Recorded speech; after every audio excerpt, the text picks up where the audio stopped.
Hi, my friends. Thank you for joining me.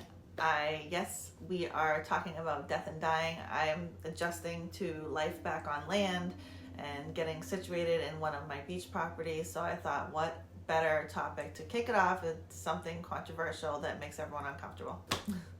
So, their death is right up there with sex and money as far as topics that people get uncomfortable about and they don't want to talk about. So why not talk about it? And I've never thought about death in a negative way, just like birth is a gift. I just saw death as the opposite side of the coin. But I've always thought about things a little bit differently than most people. At a very young age, I was asking, who am I, or what am I? Why am I here? What's the purpose of all of this? And no one really had a good answer.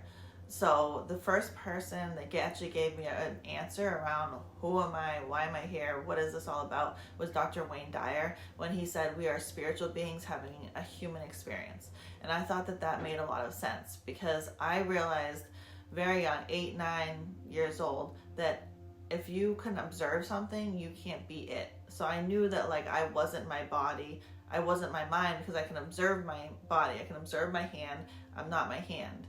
I can observe my mind, I can observe my thoughts, so I can't be my thoughts. So I have a mind, I have a body, so what am I? Who am I? So the way that he explained we are spiritual beings having a human experience really made sense to me, and so I've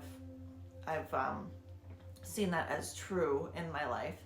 And a lot of people have different ideas, which is totally awesome and everything. It's like whatever you believe in, whatever empowers you, whatever beliefs, as long as they're not hurting someone else, whatever beliefs empower you, I believe that people should run with that, because we're here to live an empowered life. We're here to experience the best and highest version of ourselves here.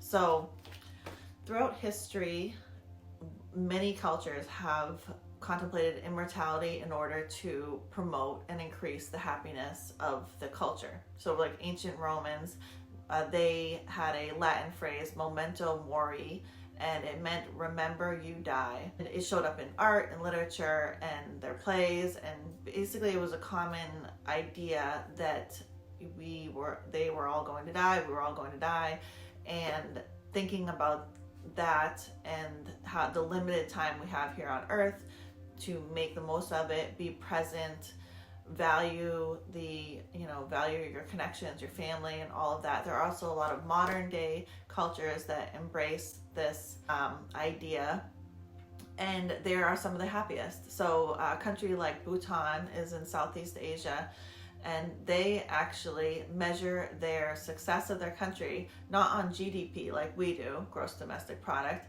but gross national happiness. So they take happiness as a priority in their culture, and I just love that. So they have a Buanese death meditation that is well known in their culture that I read about. And so this is a regular practice, just reflecting on that we have limited time and we are all immortal. So make the most of it. So what does all this mean for you, and how can you incorporate this in your life? The first benefit of doing this little exercise is that you will feel more present. It grounds you into your 5 senses, and anything you do, like if you know that you don't have an infinite amount of time, anybody does, you or your family, or you might play with your dog a little bit longer, or you might cherish your kids laughing a little bit longer than you typically would, and just kind of hold, really embrace that and cherish the simple things. Understand also this practice can help with understanding what's important and what's not important. So a lot of times people put so much importance on things that are not important at all, and then the important things they take so lightly. So for example, what kind of drama is going on in your favorite show, it's not very important and then, your kids wanting to show you something, you might be on the phone or might be busy and you might not give them your full attention. And, that's really the important things, is the small things. Or even if you're going for a walk, noticing the sunset or the sunrise instead of going, being on your phone or something like that. Just really being present in the things that you do and putting importance on the things, like the little argument that you might have had with someone. Is it really that important, or would you rather be happy and just let that thing go? Because, we're all going to be topsoil. Also, doing this exercise can motivate you to take action, because if we're waiting and waiting and waiting, like, what's really stopping us? What's stopping us from taking action? What do we have to lose, really? This morning I went for a run, and now that I'm back living at the beach, I go for a run every morning, and it was about like 30 degrees this morning, but I feel like such a badass, and I feel so awake when I just go for a run, throw my sneakers on, go for a run in the cold weather. It just wakes me up. It just makes me feel alive. So, that's what life is about, is like feeling alive, watching the sunrises, just, laughing and finding joy in things. Another thing that this practice can do is you can really value it helps you value your time better. Everything that I've read and learned about people that have had near-death experiences, or always said that a lot of people, they don't regret what they didn't do. They don't regret what they did. They regret what they didn't do, and a lot of them wish they had more time. And more time to do what? Like, I don't think that anyone was really like, I wish I had more time to watch Game of Thrones for the third time in a row. I really think that everything comes into perspective, and like, why not live our life now with things in perspective now? So why do we have to wait until, we're like up against the moving on from this physical world to really put things into perspective about what's important?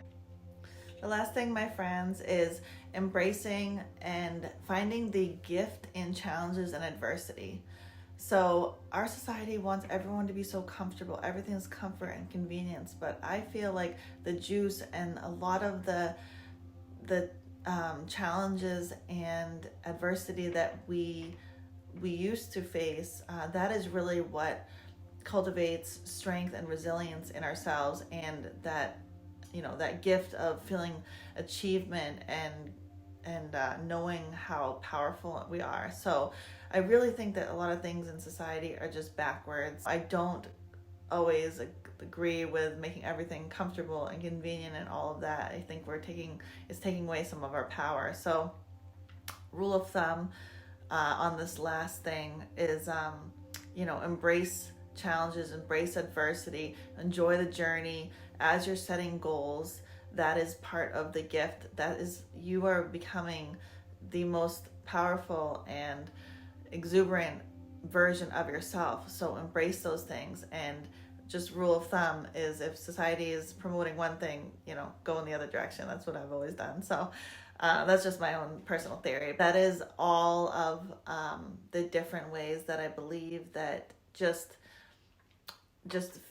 thinking about our own immortality, how it can really bring life and bring fulfillment into our own lives here, and make it as the most valuable experience that we can have here. So as far as we know, we only have one. So unless you prove me otherwise, those are some things that might help you kind of incorporate this and think about this and think about your own immortality, not in like a depressing or morbid, sad way, but I just think it's kind of like our society. You couldn't sit down at dinner and say, hey, I was thinking about my death today, because everyone would look at you like you're crazy.